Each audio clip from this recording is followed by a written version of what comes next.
শুরুটা হয়েছিল ২০১৩ সালে ডেনমার্ক প্রবাসী ফুটবলার জামাল ভুঁইয়াকে দিয়েই। এরপর একে একে শেকড়ের টানে আবেগের লাল সবুজ গায়ে জড়িয়ে বাংলাদেশের ফুটবলকে নতুন উচ্চতায় নেয়ার মিশনে যুক্ত হন ফিনল্যান্ড প্রবাসী তারিক কাজী এবং কানাডার সৈয়দ শাহ কাজেম। এরপর সবশেষ ইংল্যান্ড থেকে হামজা চৌধুরী এসে রাতারাতি যেন নবজোয়ার এনেছেন বাংলাদেশের ফুটবলে। তাদের দেখে অনেক প্রবাসী ফুটবলারই এখন খেলার স্বপ্ন দেখছেন লাল সবুজের প্রতিনিধি হয়ে। আসুন দেখে নেই তেমনই কিছু প্রবাসী ফুটবলার যারা আগামী দিনে এগিয়ে নিতে পারবেন দেশের ফুটবলকে। এই তালিকায় যার নাম সবার আগে আসবে তিনি ফাহমিদুল ইসলাম। ইতিমধ্যেই বেশ ভালোভাবে বাংলাদেশের ফুটবলের রাডারে আছেন বাংলাদেশি বংশোদ্ভূত এই ফুটবলার। সম্প্রতি এশিয়ান কাপ বাছাইয়ের ম্যাচের আগে সৌদি আরবে বাংলাদেশ ফুটবল দলের কন্ডিশন ক্যাম্পেও তাকে ডেকেছিলেন কোচ হেভিয়ার ক্যাব্রেরা। তবে ক্যাম্প শেষে রহস্যজনক কারণে তাকে ইতালিতে ফেরত পাঠানো হয়। তবে খুব দ্রুতই হয়তো তাকে দেখা যাবে বাংলাদেশের জার্সিতে। বাংলাদেশের হয়ে খেলতে চাওয়া প্রবাসী ফুটবলারদের মধ্যে অন্যতম আলোচিত নাম সামিত সোম।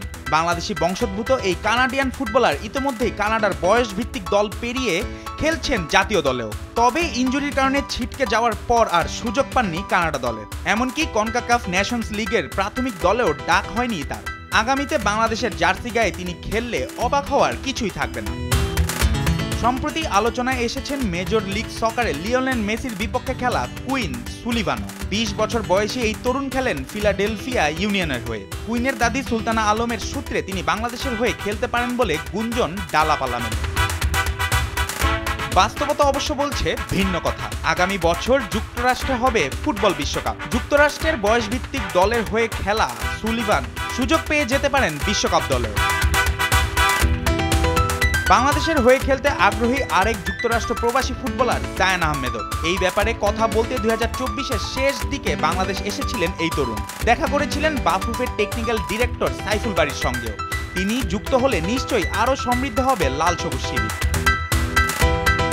এদিকে জন্ম ইংল্যান্ডে হলেও আলোচনায় আছেন কিউবা মিশেল। তার মা বাংলাদেশি এবং বাবা জ্যামাইকান, তাই কিউবা চাইলে খেলতে পারবেন ৩টি দেশের হয়েই। তবে বর্তমানে ইংলিশ ফুটবলের দ্বিতীয় স্তরের ক্লাব সান্ডারল্যান্ডের হয়ে খেলা এই অ্যাটাকিং মিডফিল্ডার লাল সবুজ জার্সি গায়ে জড়াবেন কিনা সেই প্রশ্ন তোলা থাক সময়ের হাতে। বিশ্বের বিভিন্ন দেশকে দেখা যায় প্রবাসী ফুটবলারদের নিয়ে সাজাতে।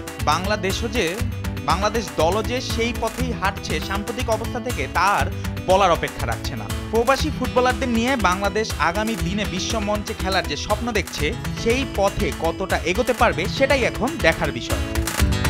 জুবায়ের নূর, স্পোর্টস ডেস্ক, দেশ টিভি।